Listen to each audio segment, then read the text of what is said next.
ഹരിക്കുട്ടൻ വിങ്ങിപ്പൊട്ടിക്കരയുന്നത് കണ്ടാണ് ഞങ്ങളുടെ 3 അംഗ സംഘം കേസന്വേഷണവുമായി ഹരിക്കുട്ടനെ സമീപിക്കുന്നത്. എന്തുകൊണ്ടാണ് താങ്കൾ കരയുന്നതെന്ന് അന്വേഷിച്ചപ്പോൾ കിട്ടിയ ഒരേയൊരു പേര് അതായിരുന്നു. കലക്കിയുടെ പേരുമായി സാമ്യം വരുന്ന ഇവന്റെ പേര് അക്കിക്കി. പിന്നീടുള്ള ഞങ്ങളുടെ കേസന്വേഷണത്തിൻ്റെ വഴിത്തിരിവുകളിൽ ആവർത്തിച്ച് കേട്ടുകൊണ്ടിരുന്ന ഒരേയൊരു പേര് അത് അക്കിക്കി എന്നായിരുന്നു.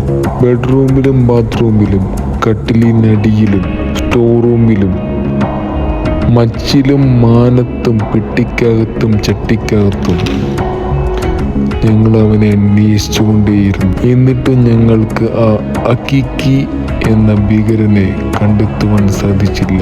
കേസന്വേഷണം മറ്റൊരു ഘട്ടത്തിലേക്ക് സഞ്ചരിച്ചപ്പോൾ നാട്ടിൽ അറിയപ്പെടുന്ന അന്തർസംസ്ഥാന ഗുണ്ടകളുടെ ലിസ്റ്റുകൾ എടുക്കുകയായിരുന്നു. KD ലിസ്റ്റിൽ ഒന്നാമനായി ചപ്പുക്കർ. ഇദ്ദേഹം നാട്ടിൽ അറിയപ്പെടുന്ന മറ്റൊരു ഗുണ്ട നേതാവുമായി നിരന്തരം കൊമ്പുകോർക്കാറുണ്ട്. അദ്ദേഹത്തിനെയും ഞങ്ങൾ തൂക്കുകയായിരുന്നു. ഇദ്ദേഹത്തിൻ്റെ പേര് അനീഷ് മോൻ. കടൽ തീരത്തെ ഞണ്ടുകളുടെ മാടങ്ങൾ തകർക്കൽ, ആടിനെ ഭീഷണിപ്പെടുത്തൽ എന്നിവയാണ് സ്ഥിരം ഗുണ്ടായിസം. ചപ്പുക്കറും അനീഷ് മോനും നിരന്തരം സൗന്ദര്യപ്പിണക്കത്തിലാകുകയും ഒന്നിക്കുകയും ഒക്കെ ഇവിടെ സ്ഥിരം പതിവാണ്.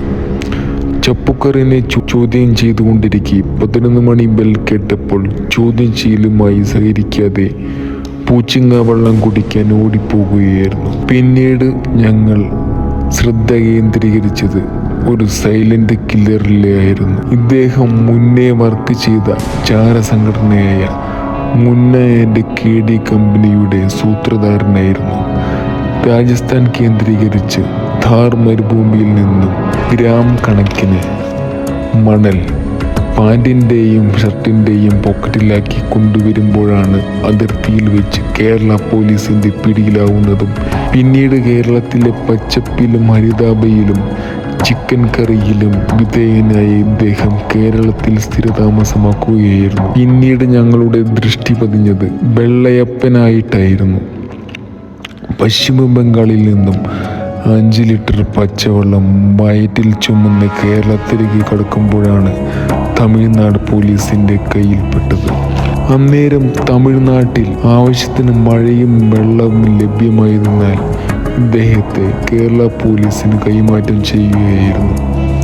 അന്വേഷണവുമായി ബന്ധപ്പെട്ട് കേരള പോലീസിൻ്റെ കസ്റ്റഡിയിൽ സംസാരിച്ചു കൊണ്ടിരിക്കുമ്പോൾ വെള്ളയപ്പൻ്റെ കസേരയുടെ പൊസിഷൻ ചരിഞ്ഞു പോയത് കാരണം മഴക്കാലം വരാൻ പോകുകയാണെന്ന് പറഞ്ഞ് പാൻറ് മടക്കി വെക്കണമെന്ന ആവശ്യമുന്നയിച്ച് അന്വേഷണവുമായി സഹകരിക്കാതെ കൈ കഴുകാൻ പോവുകയായിരുന്നു വെള്ളയപ്പൻ. സംഘത്തിൻ്റെ അന്വേഷണം വഴിമുട്ടി നിൽക്കവേ കേസന്വേഷണം CBIക്ക് കൈമാറണമെന്നാണ് നാട്ടുകാരുടെ അഭ്യർത്ഥന.